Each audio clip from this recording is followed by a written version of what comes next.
චක්කු කරණී ඥාන කරණී උපසමාය අභිඤ්ඤාය සම්බෝධාය නිබ්බානාය සංවත්තති.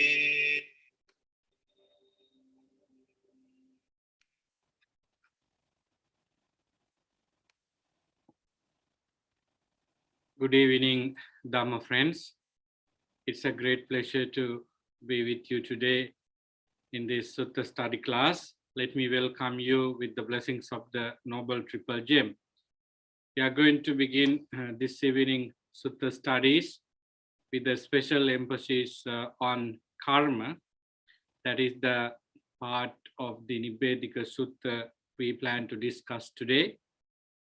I think everybody is ready with their homework. I would say our homework is not only reading the discourses, but Dhamma practice on Sila, Samadhi and Panya based on what we learn.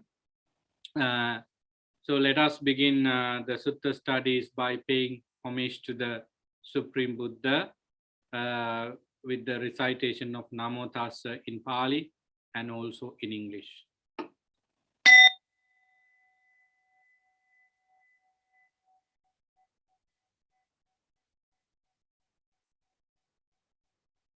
Namo tassa bhagavato arahato samma sambuddhassa. Namo tassa bhagavato arahato samma sambuddhassa. Namo tassa bhagavato arahato samma sambuddhassa.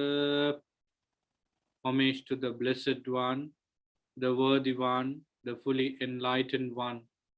Homage to the Blessed One, the Worthy One, the fully enlightened One.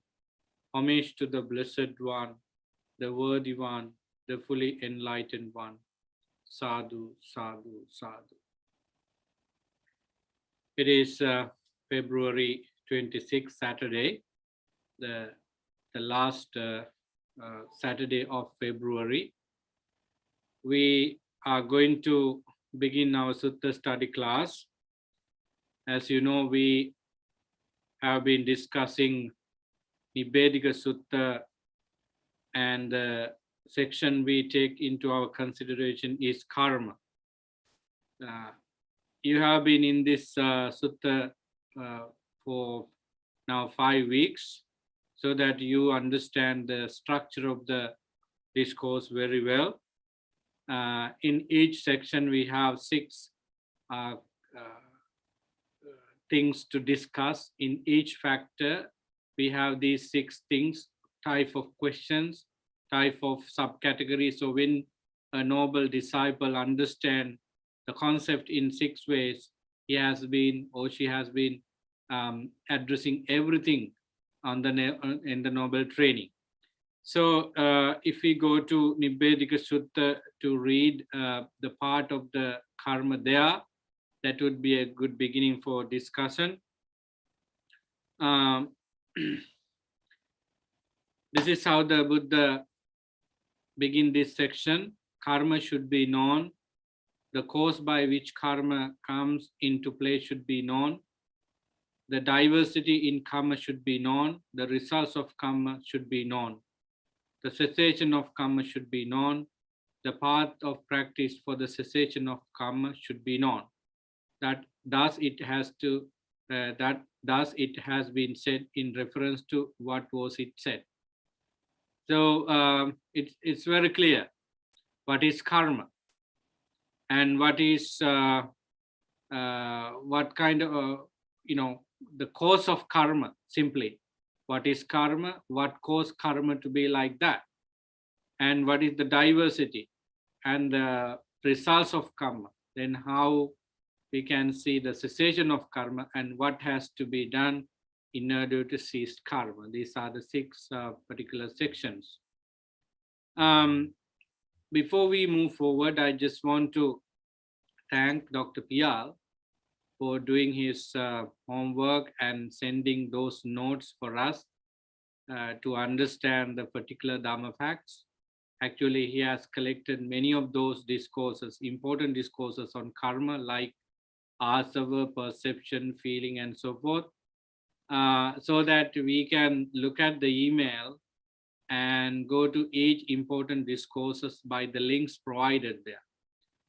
That is a great help, and we wish him good health and more time to do that kind of things for us, and individuals who participate in the Sutta study class do not want to search anymore for those important discourses, so that it's a great help. Thank you very much, Dr. Pial, for your kind action, a kind act for us. Karma is one of the difficult subject, unthinkable subject, according to Anguttara Nikaya. The Buddha's nature cannot be thought about by an individual, because it's vast and indiscernible by average humans. Like that, there are 4 factors, and one of them is karma. The karma has been a popular term in English and other languages by that name, so that everybody understand what karma is. If you search in the Google or YouTube or whatever social media, karma is depicted in numerous ways. It means basically there is a reaction for each actions, and if you do bad things, you are going to get the bad results, and if you do the good things, you are going to get good results. So that has been well established in the society, even in a non-Buddhist society, so that it may not be difficult for people to understand what karma is in a simple term. However, the scope of karma could not be fully understood by anyone except the Buddhas.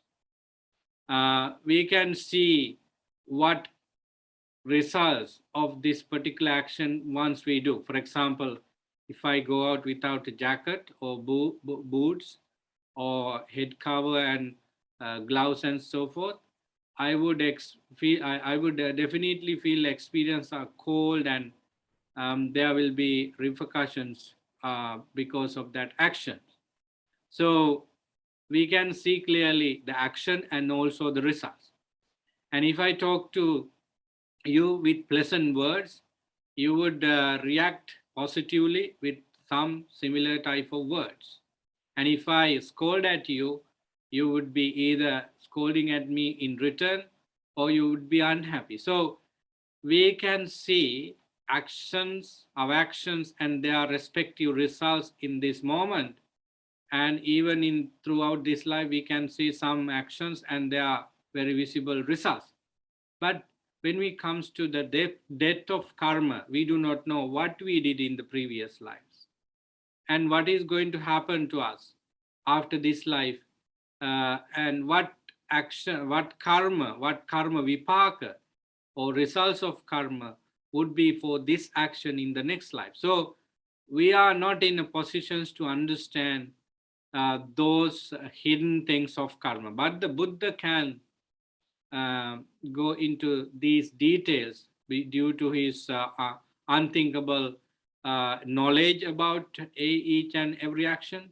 At the time he attained to enlightenment, he got 2 knowledges, Pubbe Nivasanussati Jnana and Chutupapata Jnana, being able to see his own past lives as well as others. And then in details, we see Yata Kammupagata Jnana, Dibba Chakku, divine eye. With that, he can see all these, results of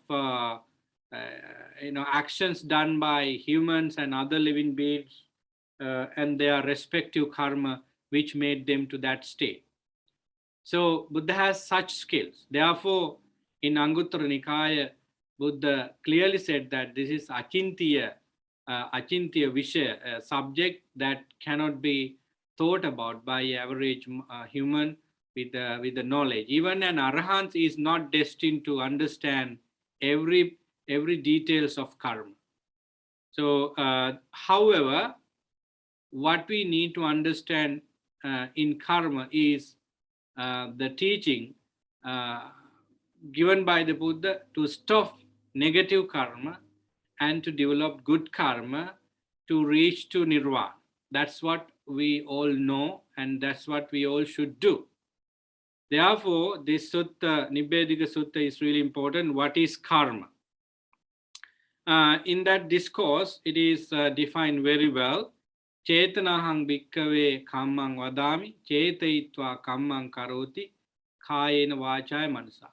The reason why I said this Pali term, because it is very famous on Buddhist conference or any articles that is written on karma. This statement, the Pali statement, is taken well because it tells what karma is. Intention, I would tell, because is the karma. Intention, chetana.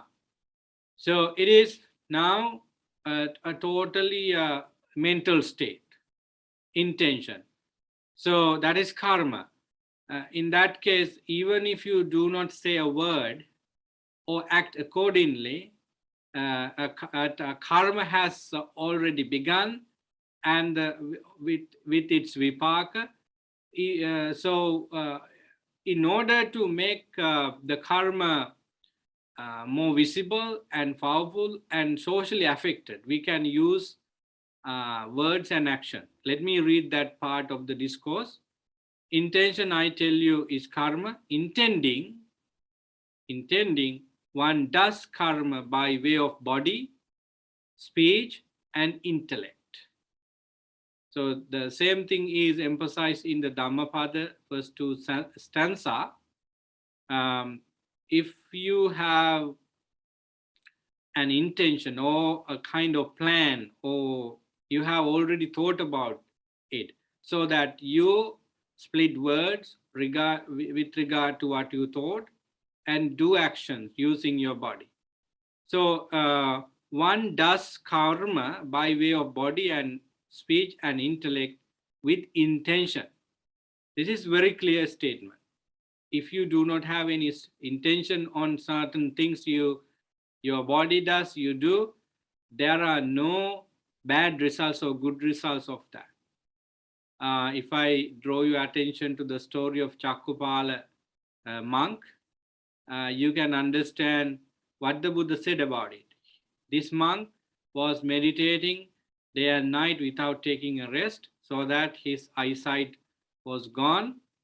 So one day, venerable monks went to that kuti where this Chakkupala Thero resided, and they saw that this monk had walking meditation some time ago, and he killed some insects on his walking path.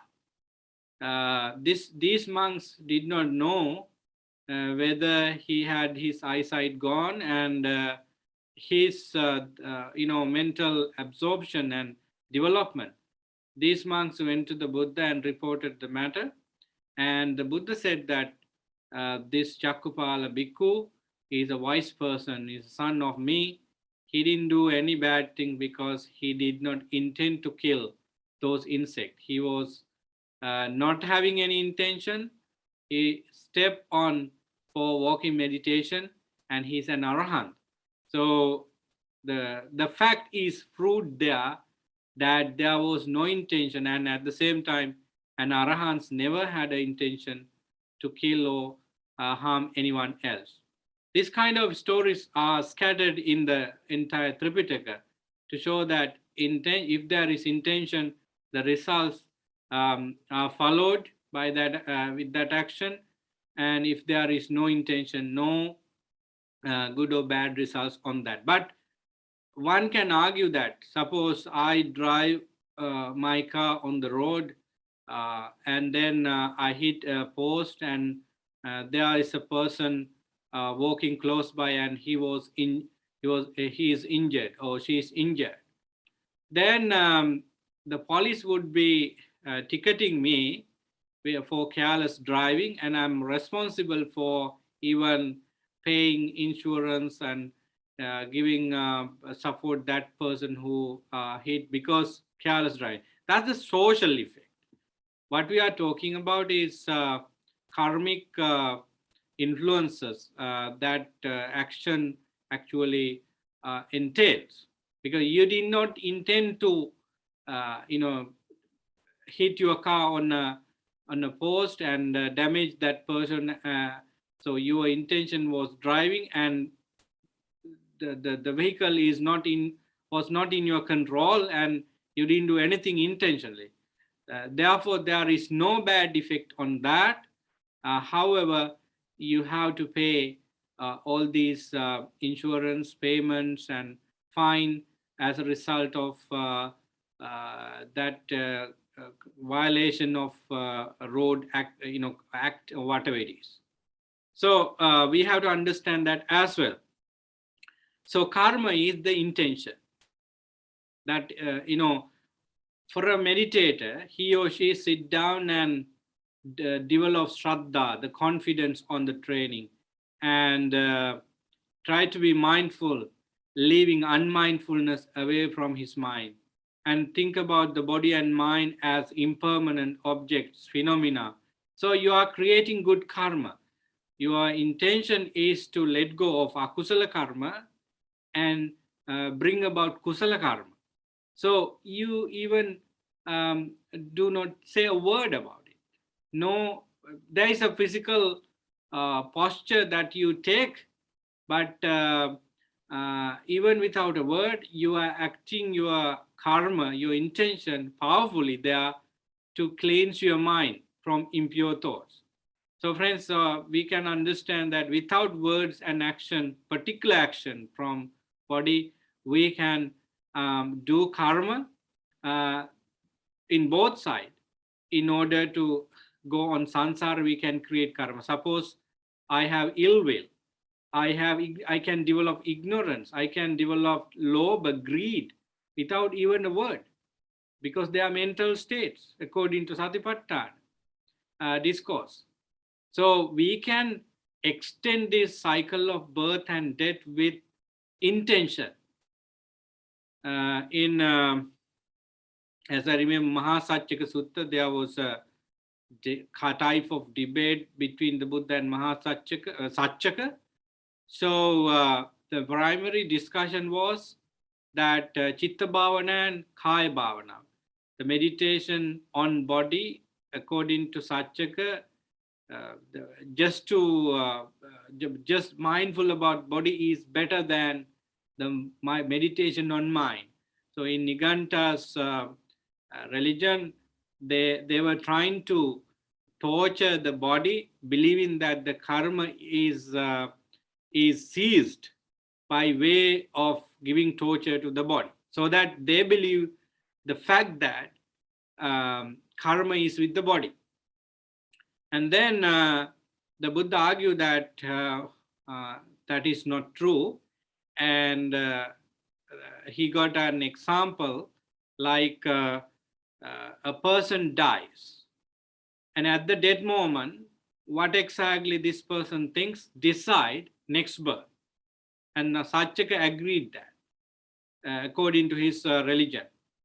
Then you are saying that body is the most important thing, action is in the body is the most important thing, and now you are saying something totally different. Next birth is decided by the last thought of a particular person.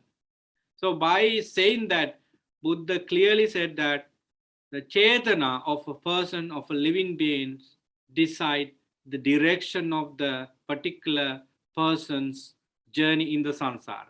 So in that case, if we understand what karma is, we can decide the direction we go. We can stop this journey in samsara with the understanding of karma. So we can go on to details. Actually, as I said at the very beginning, this is a vast topic. that is unable to discuss fully because a lot of information are there. However, we try our best to take the special important points of it for our benefits. So now we know what is karma. Karma is Chetana, and Chetana come into action with words and action to make a full account of karma.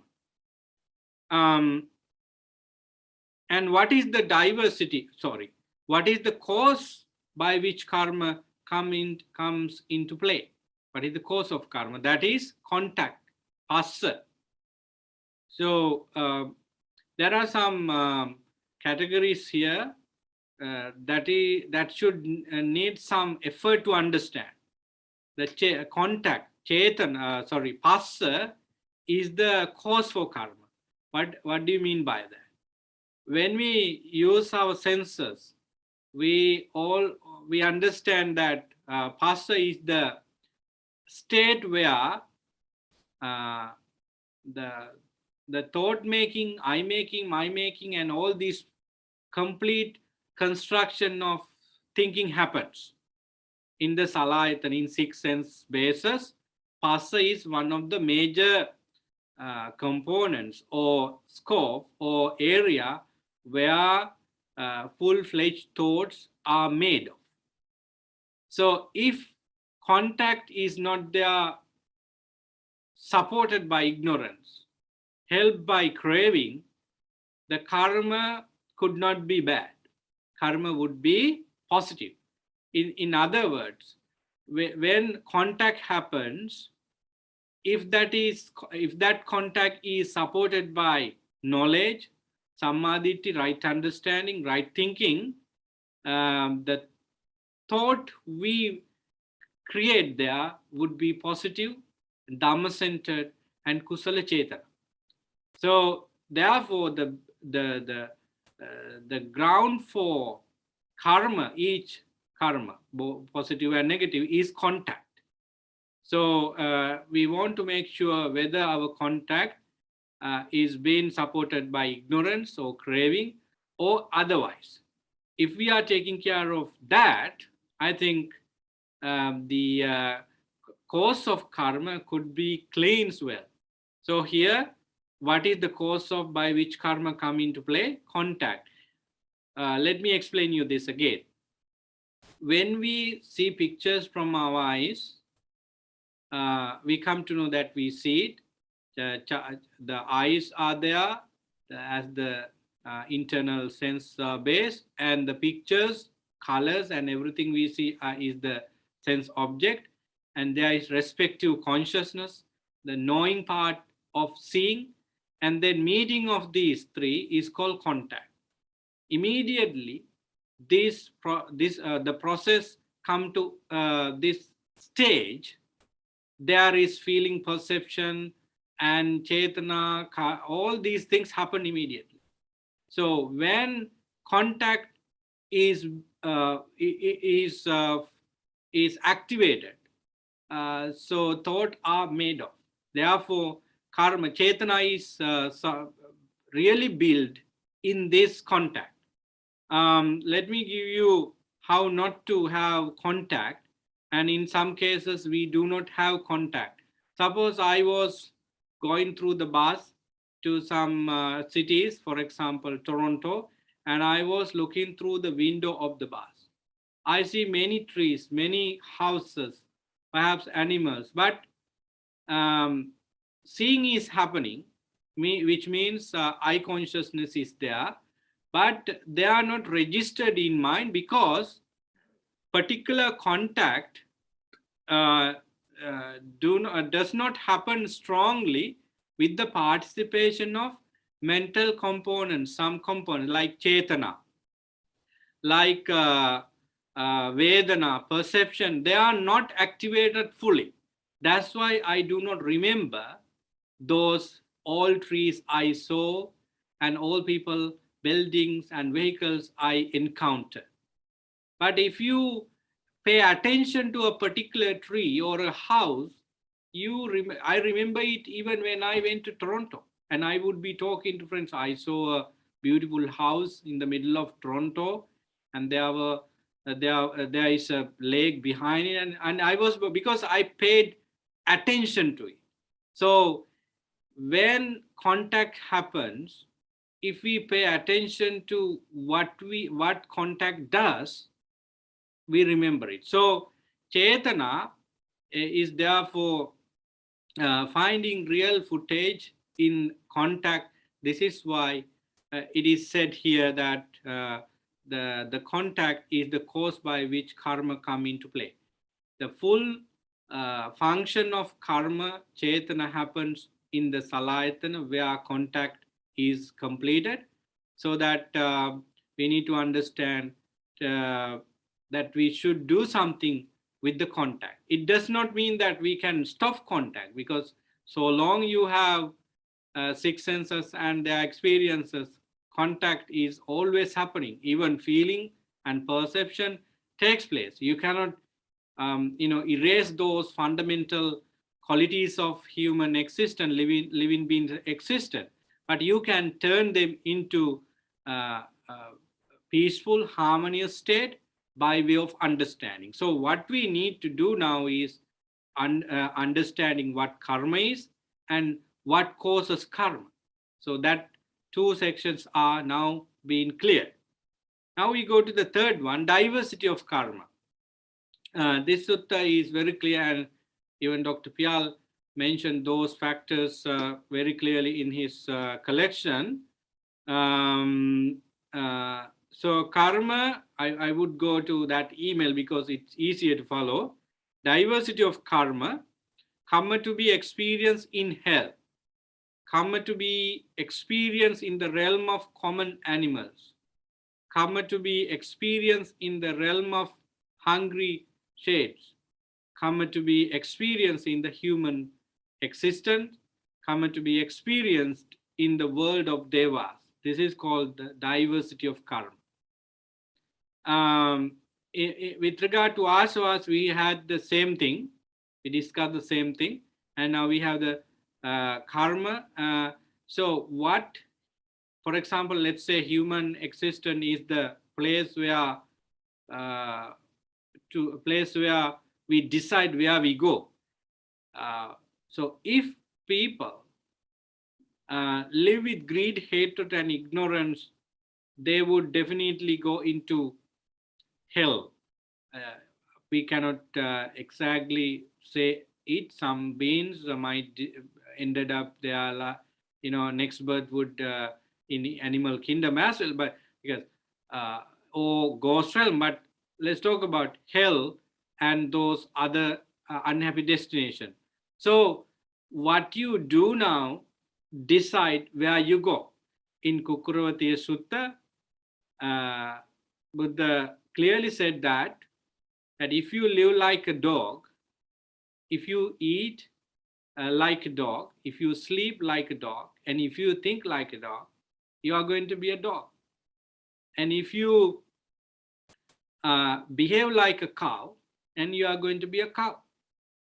And if you live with hatred, ill will, and you will find suitable places for you in the life cycle, because you harbor anger, greed, ill will, hatred, ignorance, and your mind is inclined to those qualities of mind, so that you are going to find the similar places. Suppose you find your life very peaceful, and whatever you do is helpful for you and everybody else, so then you are accumulating good karma. Actually, there is a sutta in the section in the description. It's called four types of karma. So you can see that some beings do good karma and live with results of good results, and their destiny is always peaceful because they have accumulated good karma. And if you do mixture of good and bad, you are going to be a human being. So human existence is a result of both good and bad karma. I don't know the the percentage of good and bad, but it is said mixture of good and bad.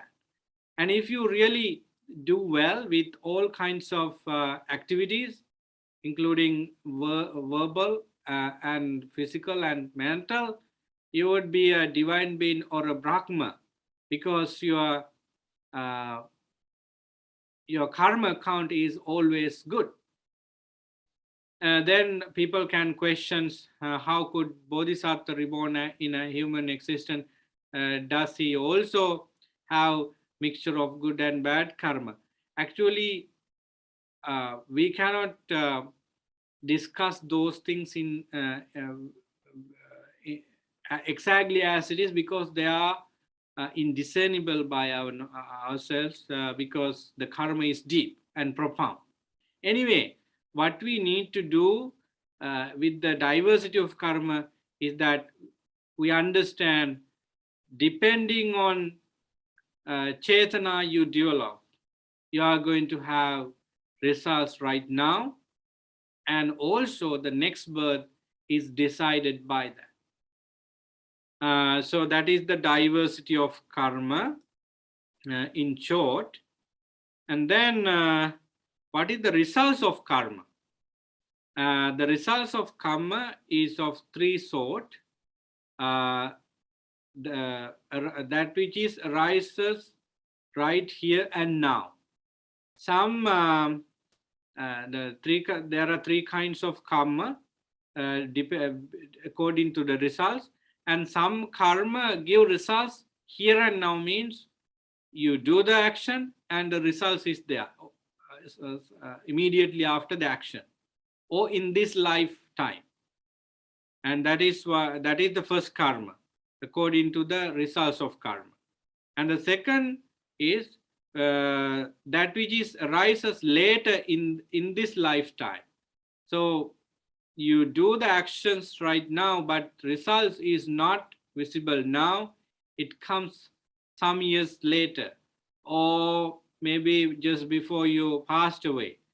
And that is the second type of karma. That which is arises following that. Some karma is there that the results would come to us in the next life.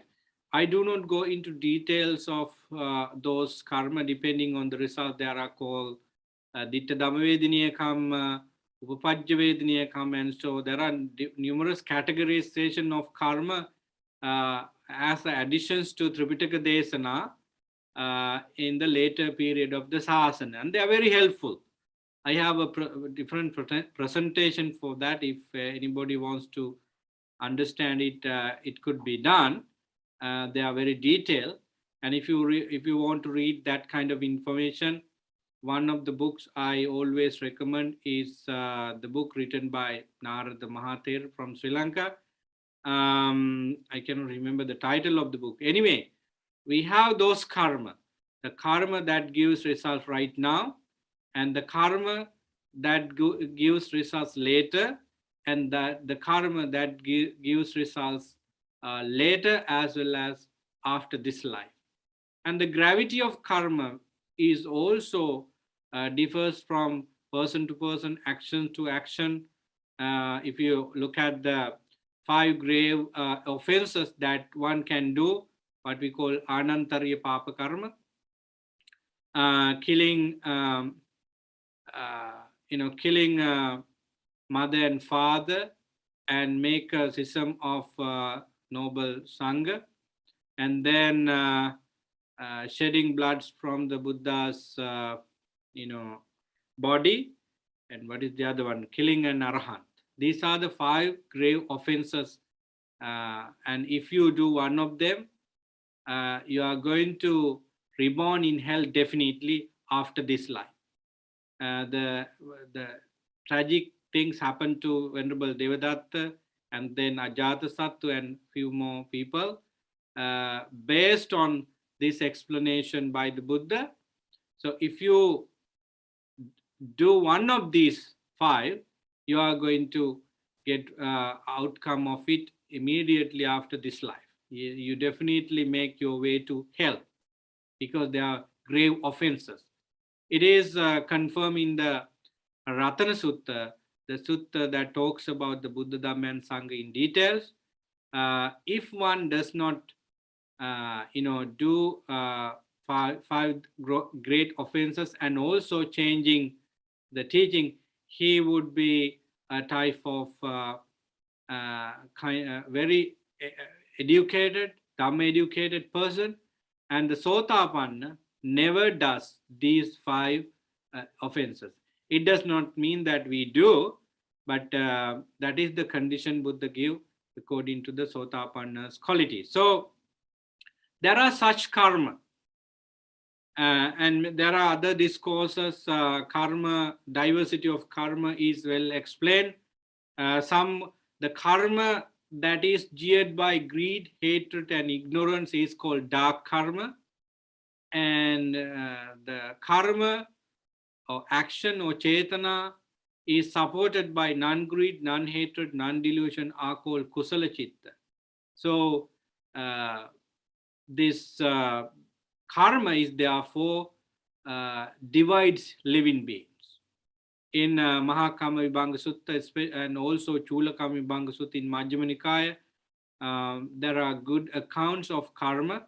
And if you, I think Dr. Pial has mentioned it here as a part of Chulakama Vibhanga Sutta. So we have it here. Human beings are owners of karmas, heirs of karmas. They have karmas as their progenitor, come as their kin, come as their homing place.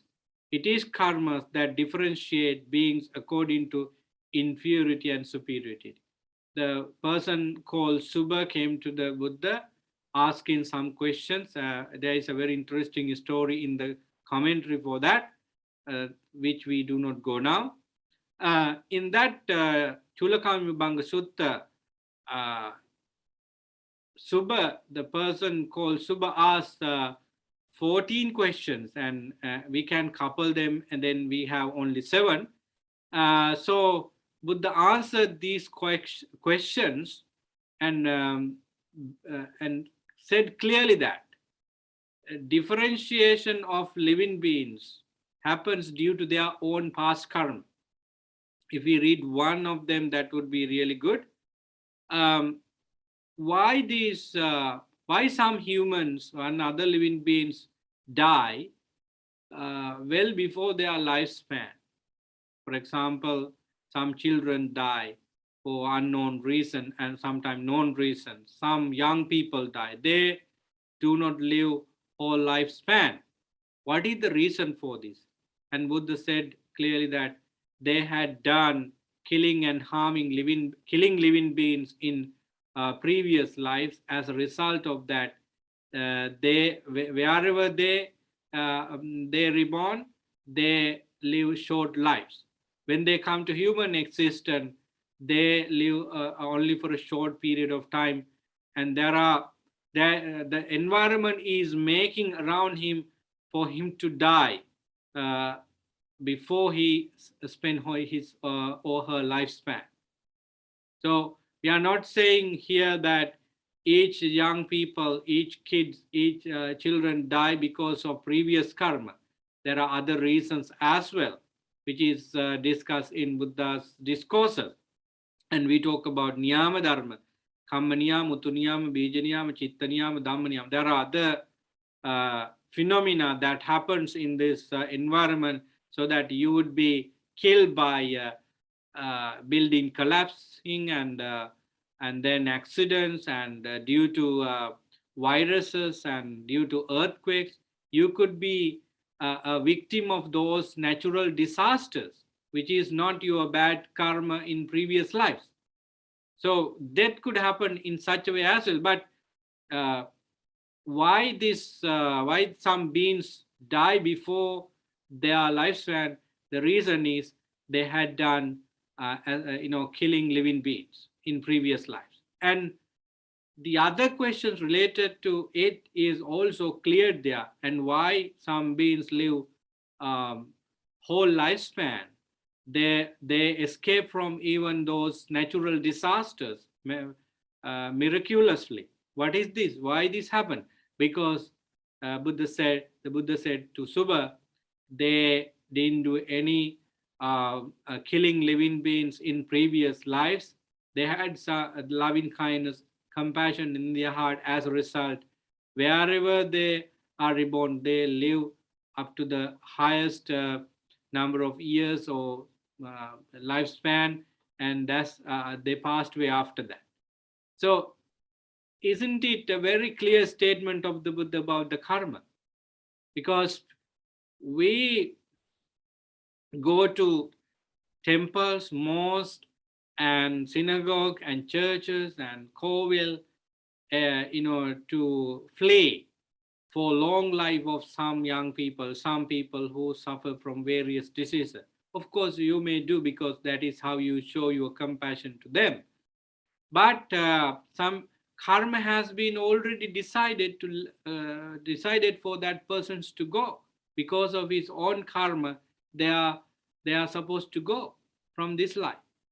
So in personally, I understand the development of compassion and kindness would be doing always, but at the same time, suffering should not be there even if the young people leaves from their lives, because that is their karma. In Uraga Jataka, where the Bodhisattva talks about impermanence of life, I think it is one of the clear examples how to think about death of uh, people, untimely death of people. So the Bodhisattva son was killed by a snake attack in the middle of the day in the ground, and Bodhisattva and the family members had reflected enough that this life is impermanent. It could end. It could be ended at any time. That thought made them to be free and sorrowless at the death of their family member. They cremated the body uh, of the son of the family member without shedding a single tear. They did not, because they understood the concept of karma very well. Understanding impermanent means you understand the karma. Understanding suffering means you understand the karma theory very well. So understanding the Paticcasamuppada means the Four Noble, you understand the karma in a way. So according to the Buddha, to Subha, people live long life even in disastrous situation because of their powerful karma. Particularly, they didn't do killing living beings, even for fun. I always tell people not to go fishing. But then people say that Bhante, we are not killing those animals. It is true that you do not kill, you catch them and throw them back to the water. But how about the suffering they experience? Here, in the second questions, uh, the Subha asked why some beings are sick. Some beings come to this world, including human, with a with a permanent disease. Some born to this world with cancer, with disabilities. And why this happened to some beings while some beings are not having anything else like that? The Buddha said the reason that is because of karma vipaka. They had done harming living beings. They didn't kill living beings, but they harm, they disturb living beings. For example, some beings always throw stones to birds and animals.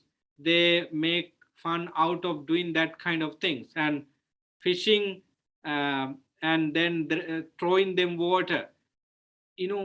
What happen if somebody, some beings powerful than human, comes and take you by your neck and drag your tongue out, and then cutting your ears and blocking your breathing cycle?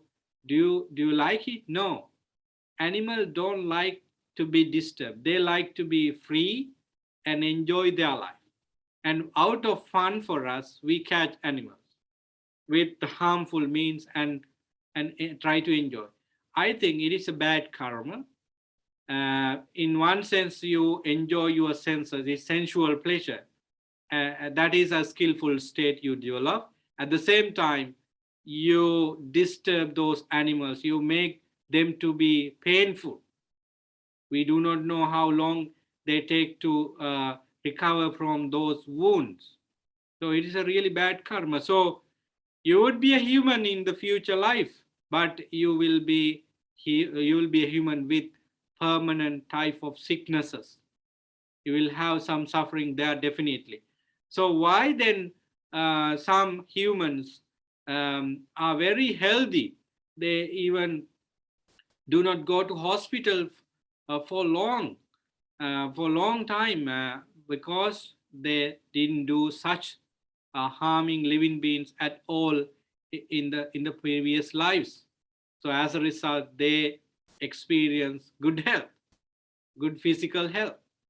So read Chulakama Vibhanga Sutta just to get some inspiration and understand the karmic procedure and its results. I think it is one of the wonderful discourses to read. So we are still in diversity of karma. So there are so many karma depending on how you understand what kind of thoughts process you put forward into it. So diversity is karma huge. Then we go to the fifth section of the karma section. What is the result of karma? The results of karma is of three sort. I tell you that which is arises. Oh, we read that. Sorry. Yeah. What is the cessation of karma? From the cessation of contact is the cessation of karma. So the origin of karma is the contact. When there is no contact, there is no chetana come into play. With contact, we create chetana. So where if you want to stop negative and positive karma, actually, according to the Dhamma, we are going to stop both positive karma and negative karma. The Arahants have stopped all these karma. That's why they have ahosi karma. Whatever they do not accumulate results of those actions, because the possibility of giving some value on action has been completely gone from their mind, so that no results for them of their actions. So if you want to cease both positive and negative karma, you need to work on the origin of karma, which means contact, phassa. How do we do that? We understand what phassa means and train our mind to be mindful and wise enough along with perseverance, so that we can tackle what phassa does and how the process is going on. We can turn it into wisdom. We can turn it into peaceful state, so that the phassa is always there as a fundamental quality, but what it produces is wholesome. So and the path practice of cessation of karma is talked there as the sixth one, that is the Noble Eightfold Path. So that is what we all need to do. Understand the Noble Eightfold Path by its means and action, each factor in the Noble Eightfold Path, and put them into practice together, so that you erase bad karma, you erase negative karma, you turn your mind into a store of only good karma, so that you at the end in both positive and negative karma. That is what the Nibbedic Sutta initially give us on the karma section. And if you did not receive the email which include all these sutta references created by Dr. Pial, please let me know. I can email it to you. Actually, I'm sorry. I was late to email that. I thought that I emailed it on the day he send it to me, but only 2-3 hours ago, I realized that it didn't pass to you. Anyway, you can take time and read all these discourses. The reason why I saw this, because I use two computers. Sometimes I send emails to Temple computer. It's a bit slow. From my laptop computer, I didn't see that my email went through. That's why I sent it to you 2 hours ago of this Sutta studies. Yes, Dr. Bial, you raised your hand. And to ask question, is it okay? Yes, please. Okay, just want to welcome Derek, who is joining my friend today. And he had a question before we started this session on in this sutra. What is cessation of contact? In other words, has anywhere in the sutra text has Buddha described what cessation of contact means? Like, so we had a bit of preliminary discussion, but we just want to get your idea, Bante, like what that means. Yeah, it is a very ambiguous fact to think about, because in places where contact is being discussed in discourses, we may be easily in confusion what exactly it is and how we seize contact. To me, to my knowledge, when we talk about cessation of contact, we should do understanding of what contact is, and then if we can take care of ignorant part of it. Sometimes we are not mindful of what exactly happened when we use senses. So that contact is always there, muddled and misused. So that what produces after is definitely negative. So in order to seize contact, we never touch the fundamental function of contact, because it is inborn. It is a fundamental thing, because even the Buddha has contact, but his contact is not supported by ignorance, greed, hatred, so that their contact is neutral and being away from positive and negative side, so that it is a fundamental thing.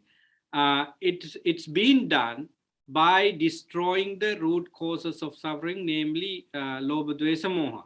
So if we take care of what produces after contact, namely we clear our perception, we understand the Vedana perception and what creates after that, then the phassa is going to be clear. Because suppose we practice mindfulness according to Satipatthana. So we have contact there, but contact, phassa, is being well managed there based on the right understanding Sammaditthi. So for example, I eat mindfully, I sleep mindfully, I drink water mindfully, so that the taste is always felt and the person is going to know what taste is. But he is working on taste since he is mindful about it and intelligent enough about it, so that contact is happening there, but that contact is turned into a experience for him to tackle whether greed, hatred, and ignorance are arisen with that contact. Okay, so we are making, like the example you gave me, like when you're traveling from Montreal to Toronto, and you see all these things. I mean, but you perceive, like in me, you cognize. In a way, I cognize, but there is no contact. Therefore, you don't think about those the buildings or whatever trees you saw or people. So I wonder whether this maybe there's a clue in this sutra where Buddha talks about Ditte Ditta Matang in two occasions. One is Maha Malum Putya Sutra, and as well as the famous Bahya Sutra. When you see, you only see. So at that point, what you're coming in the bus, you see, but you cognize something, but you don't remember, you can't recall. But there's no contact there. And if there was contact, of course, they will be having thoughts about what you saw. So when you see, you only see is like something before contact, one just before contact, like cognizing only. Is it fair to say that maybe where you don't make contact, you hear, you says, thus you train yourself this way to be an arhat? I mean, we can't even think of what the arhats I guess, but at the same time, is that what he's talking about? Is that the area? There's only one form of cognition, not the full cycle of cognition. Only I meeting the object, eye contact. Eye consciousness there. But all three coming together is a second cycle where then there's contact, and obviously there's feelings, thought, and perception all happens at the same time when contact happens. So there is one cycle where this I meet the object, there's eye consciousness that you are coming in the bus, you see all this, but there is no contact there. Is it fair to say that? I don't know. Derek might be able to add later, but is it fair to say that? I don't know. Yeah, it sounds correct and can be accepted, because this is one of the area where we have to have a very profound Dhamma experience to understand it very well, because in one sense, contact means meeting of these three according to Madhupindika and other suttas. But at the same time, does this concept called contact, phassa, is only meeting of these three? Because monk like Bhante Punaji explained that phassa is not only what it is said technically, it is also mixture of kind of perception, and you have already decided what you want to do with the contact and so forth. Yeah, when we talk about ahara, right? So phassa is also ahara, which means it's a type of mental food we are looking for. So I think we can have different, if we look at the contact from different angles, we can accept the fact that there are some, not only one definition for it, but maybe one or two or three definitions. So when the Buddha said that the world started and also end in Salayatana, he has given a type of very important emphasis on phassa. So that I agree with you. I agree to what you said at last. It is a good view. It is a good understanding too.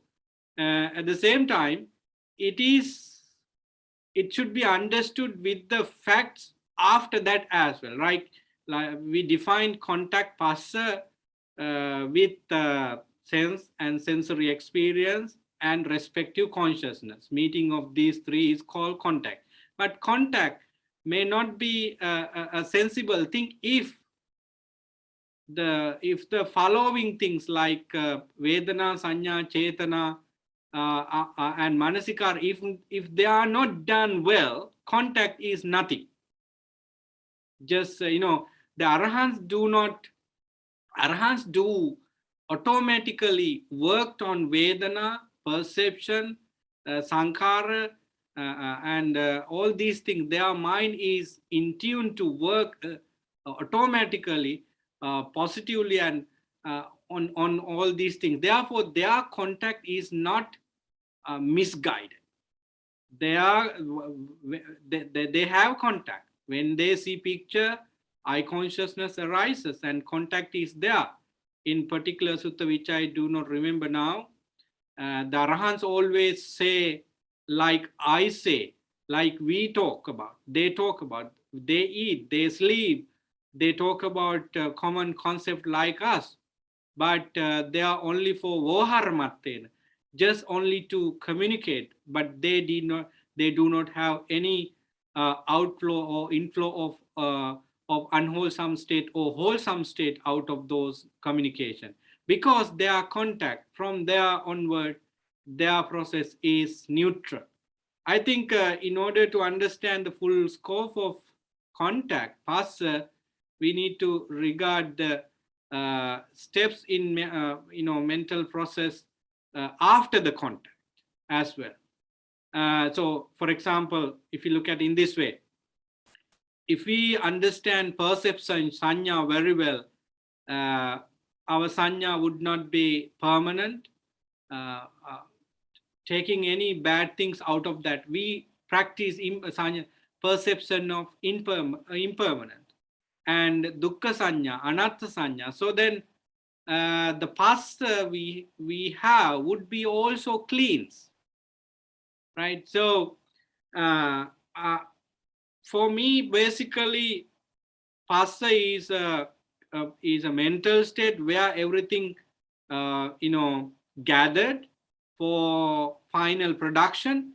In order to cleanse it, we need to take care of what is happening right after. What it produces should be targeted mindfully and with right understanding, so that the pasta is done. For example, we have a sword, and the sword is well kept with its cover. For me, pasta is just like the sword cover package. Otherwise the sword is cutting our legs or whatever, wherever we hang the sword, and it could damage to us. But when we use it with the cover, it doesn't harm us. So the pasa is a state in our mental process where it provides all the ingredients for human minds to work on. And of course, we need to see the impermanence of it. It is still depending on if one of the things of these three is not there. Like for example, the blind people do not see pictures, so that they do not have eye consciousness. So having contact through eyes, eye consciousness, through that channel, they don't have that consciousness. So suppose we do not have hearing and also tasting and smelling and so forth, the pasa is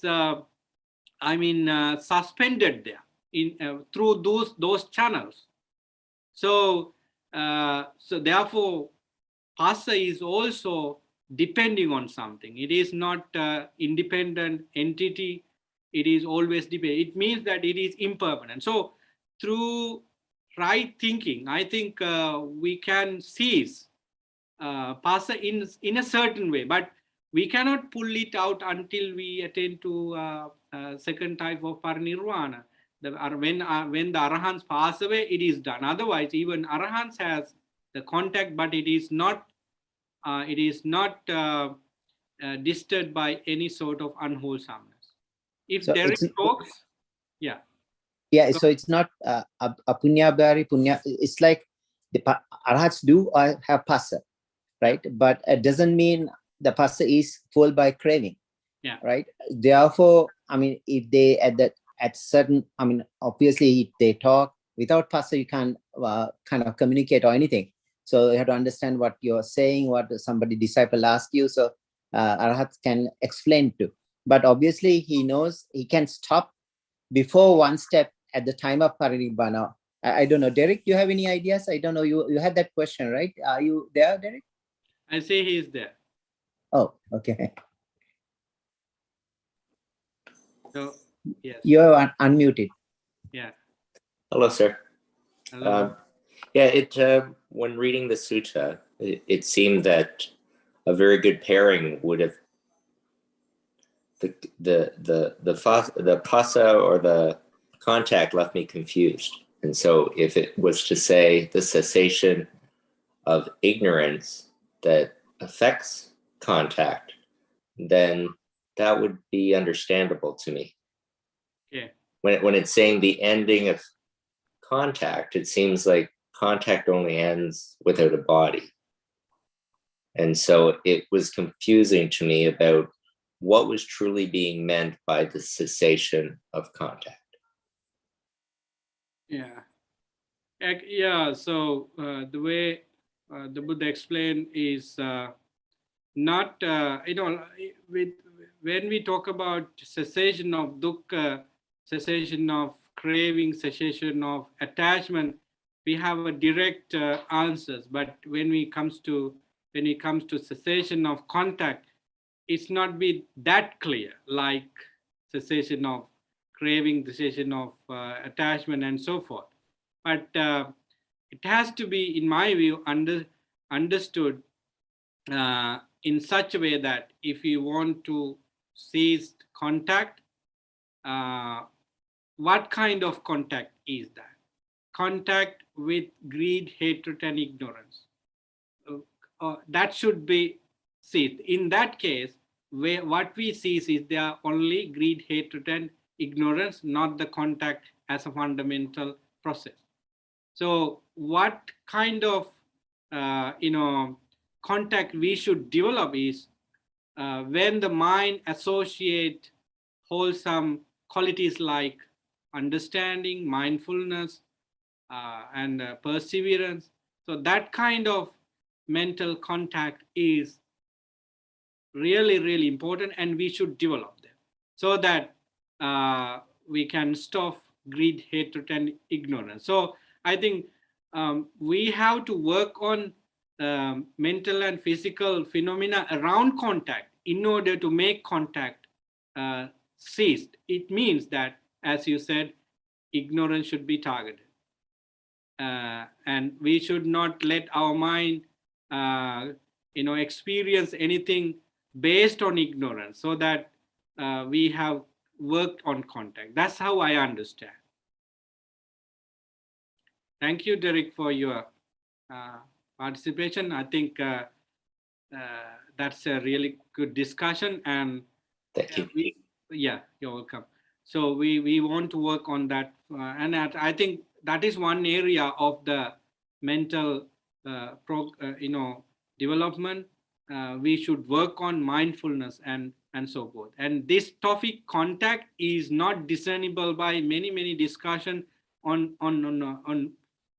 certain levels, but this only could be understood by one who has read discourses and work on higher teaching. So I appreciate the attention today. And Chandra Nona has raised her hand for a long time now, and please take your time. Very well, sir. I have a point to mention. Now, contact happens with the five senses, like eyes, ears, nose, tongue, body. We contact with the outside world. Actually, this happens only in the present moment. I have read in a sutta where the eye, when it contacts, it's like a mirror effect, like it is there, and when it is not there, it is not there. Like we are not in the mirror, we are not inside the mirror. This example is given in one of the suttas, I can't remember which one. So it shows that contact is just taking the pictures, like a camera taking the picture, and the nose taking the sensors. But what happens is immediately it happens so quickly that this contact, actually these objects of contact is taken over by the mind itself. So it happens so quickly that we cannot separate contact from actually sanya, sankara, rupa, vedana, sanya, sankara, vinyana. That takes over so quickly.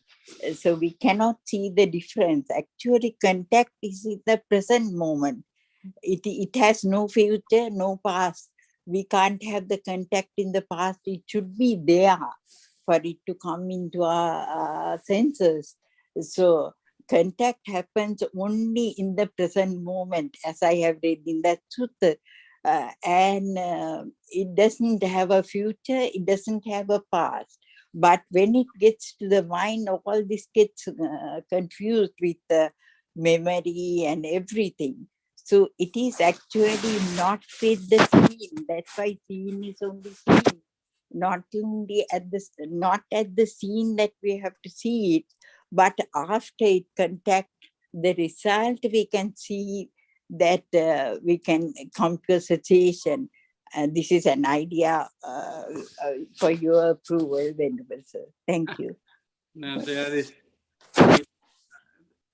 yeah, actually what you said is right. Everything, including contact, happens in this moment, in the present moment. Definitely, that is true. And I'm not in a position to give approval for anything, because if the Buddha is here, he could give approval. Actually, everything and many things you all,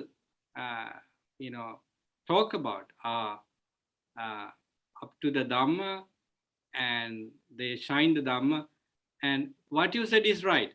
Not only contact, other aspect of mind and matter, every time it takes place in the present moment. Even memory, suppose we recollect what we did last week, last Saturday, the person recollects in the present moment. So in that regard, there is no future, there is no past. They are all in the present moment. It's a mental state. It's a glimpse of our mind at this moment, so that we think about what we did in the... Actually, we cannot pinpoint what is past and what is future. According to Bhaddeka Ratha Sutta in Majjhima Nikaya, where the Buddha talks about those wonderful happenings in mind at this moment, the past is gone and it's only a memory, which is also current conditions of our mind. And when we talk about, let's say, the New Year in 2 months' time, or Vesak celebration in May, it's a future event, and we are talking about right now. So the future, therefore, is a mental state right now, and past is also mental state right now. In Samyutta Nikaya, there is a sutta that the Buddha talks about previous lives. Suppose Buddha could recollect 500 lifetime, and he talks about those living style and names of those people and so forth. It is Rupa, Vedana, Sanya, Sankara, Vijnana right now. For example, we talk about the Buddha's lifetime called Vesantara. So when the Buddha talks about, it is nothing but form, feeling, perception, mental formation, and consciousness of his mind right now. 5 aggregates of clinging is there, and that is how he recollects. So therefore, Buddha clearly said in Samyutta Nikaya that the past and the future are not realities. Only the reality is present moment, but it is not also permanent. It is quickly pass away. The past is created as the way we live right now, and the future is also not a reality, but it is flowing. Therefore, these 3 type of time period is only with people who expect or accept existence. But for arahants, for enlightened beings, they have gone beyond all these 3 time period. Even the arahant is beyond present moment. Actually, the present moment is not also reality. Yeah, it's a condition. It is a conditional. Yeah. So is that the reason, Venerable, so that we say seen is only seen, hearing is only hearing, Is that the reason why we say? Yeah, in the present moment, what exactly happened is just passing. Yeah. When we talk about Sankara, Uppado Panyayati, Vayo Panyayati, Titasa Anyatattang Panyayati. So we can see the rising of Arising and passing. conditional state and also passing. That two ends are very clear to us. Yeah. But if we stop the explanation right there, we come to a conclusion that there is something in the middle. But Buddha said, Titasa Anyatattang, there is nothing exists in between as well. It is Yeah. always constantly changing. The middle is not solid. Middle is nothing, right? Yeah. Only seeing is rising and passing. Something could seemingly existing in the middle, but if you look at from the wisdom eye, there is nothing exist. Only something is visible there. So, Dhammajivatero says to this, ඇත්තේද නැත නැත්තේද නැත ඇත්තේද නැත්තේද දෙකම නැත. in Sinhala, yes. Yeah. Not one conclusion is existing, the other one Yeah. is not existing, and the third one existing or not existing, and when it comes to the fourth one, neither existing nor something like that. So these are four type of ways of looking at things from time immemorial, and actually Buddha's way of looking at or teaching on time and present moment is such that what we do, paccupannena yapenci tatta tatta vipassati. If you live in the present moment, you should live by seeing the arising and passing. That's all you can see. It means, so that means everything that the senses take, they arise and pass away. They arise and pass away. Yeah. In each living beings, not only humans, in each living beings, what is happening right now is only the reality into a certain extent. But it is, in order to understand the problem, we need to accept that there is the existence of present moment. But when you really understand everything as it is, present moment is also a convention. Yeah. Because it is our mind says that this is present moment. It is agreement at the end. That's why only the concept. Yeah, if one agrees that there is a present moment, he has to agree that the past is also existed and the future is coming. Exactly. But when you see from inside that nothing is permanent, even the present moment is gone from your perception. It is a perception. Present moment, existing of present moment is a perception. I understood very well, Venerable Sir. Thank you. So I think understanding karma is done into a certain extent, as I said at the very beginning, and as you all believe, the fact that karma is really, really vast. And we didn't discuss many beautiful aspects of karma in the Dhamma yet, because if you look at the email I shared with you, there are many suttas about karma. Some suttas are very easy to follow. For example, Chulakami Banga Sutta, it helps you do good things, good karma, for you to make your journey in the samsara until you attain nibbana. Very peaceful if you avoid akusala. So you are going to have kusala karma, and as a means of accumulating kusala karma, you are going to a state where you stop kusala karma as well. So that is being said by the Buddha. And then Buddha is talking about the violation of 5 precepts, and also not only 5 precepts, violation of your actions, words, and thinking. If you take care of them, you are going to have a good karma. And under number 6 of the email, you can read results of certain actions, taking of life. And if you do this, you are destined to hell.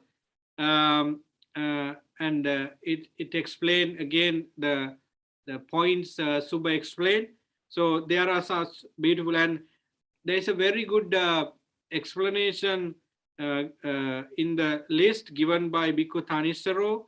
And if you go scroll down, you can read them because there are links there. And then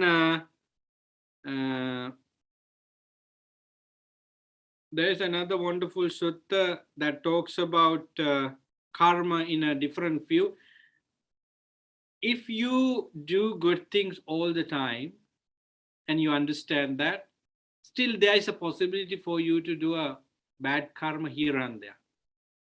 That type of karma and their results would not be very bad for that particular person, because 98% of all karmas he or she does are positive, so that random bad karma cannot harm that particular person rigorously, because his account is full with good karma. Lonapala Sutta is the sutta, and part of it is mentioned there. But how about if a person does bad karma all the time, and the results of bad karma for him is really bad, and doing good karma randomly doesn't make any sense. The soul crystal is put into a glass, and that water in the glass would be salty because the amount of water in the glass is less, so that the soul crystal is mixed with the water. But how about if you put the same size soul crystal into a river? The huge volume of water is there playing a big factor, and you don't feel the water salty there because the water is much. Like that, we do good karma. We take care of our mind, body, action and words very much. We want to do Dhamma-centered activities. However, if you missed doing good karma here and there, don't worry about it. The results of those negative karma could be pushed back and sometimes negate it, sometimes erase it because of powerful karma. Yankinchi sitilang kammang kusalena pitiyati. Some bad karma could be neglected, pushed back, and make it seized by the power of good kusala karma, powerful kusala karma. For example, if you meditate by understanding the nature of life and you take care of your whole life under the basis of Noble Eightfold Path, that is how you develop powerful karma. Some giving dana is recorded here in the email. If you give, if you practice generosity with the intention of attaining nirvana, so your letting go of is powerful with the material giving. But if you give away your material just because you want to be happy right now and reborn in divine world, I think it happens according to which sutta? There is a particular sutta in Sankara Uppati Sutta in Majjhima Nikaya. You can expect to be so and so and do good karma on that, so it happens for you. For example, if you want to be the king-like person with so much material things, it happens, but you have to do charitable activities for that. You have to discipline on your senses, and some sort of kusala karma and punya karma should be done with that determination so that it happens. So karma is so deep and so profound and widespread into each area of human existence and other living beings. And as you know, this division of realm is because of karma. Brahmas, are there because of their previous karma. Divine beings, if they exist in such a name and so forth, that is because of their intentional action in previous life. We as human beings reborn into this life because of such karma that help us to be reborn as human. And animals and other beings are in their status because of the karma. So karma creates the world. Karma decide whether we go on the cycle of birth and death, and our karma, geared by wisdom, decide whether the length of the samsara we go. So if you understand karma as Nibbedika Sutta explained, and other suttas emphasize the fact that the karma, we can stop negative karma and follow the positive karma, develop positive karma, and at the end we stop all type of karmas and attain nirvana. So since it's now close to 9:30, I stop today's Sutta study class. We haven't discussed at even 5% of karma out of 100. So it's up to you to it's up to us to understand karma. At the last minute, I get something from Purnima in the chat inbox. Let me read that. Thank you, Bante. So happy to join and learn the Dharma once again from you after a hectic period. Actually, I take the lead of reading suttas and try to bring some points here. And it's not only me who does explain the Dhamma. Those individuals who can contribute, of course, do it. And person like you also, does a great job. I really appreciate those concerns and questions and additions. And those who listen to the discussion silently are providing us a very good background so that merit goes to you as well. So at the end, we all did a good karma here together individually by participating in the Sutta discussion. And this karma is not like karma with news articles and reading novels and listening song. This karma help us cleanse our mind. So if you make a thought to read about karma more and more, that is the good karma we did here. So at the end, we all accumulated or sharpen our good karma in terms of clearing our path. And I wish may you have good health and peace of mind to work on your Dhamma practices, on karma on other aspect, and may you attain nirvana sooner than later. With that wish, we end today's Sutta study class. See you next week with the other factor of the Nibbedika Sutta. Thank you very much for participation. Sadhu, sadhu, sadhu.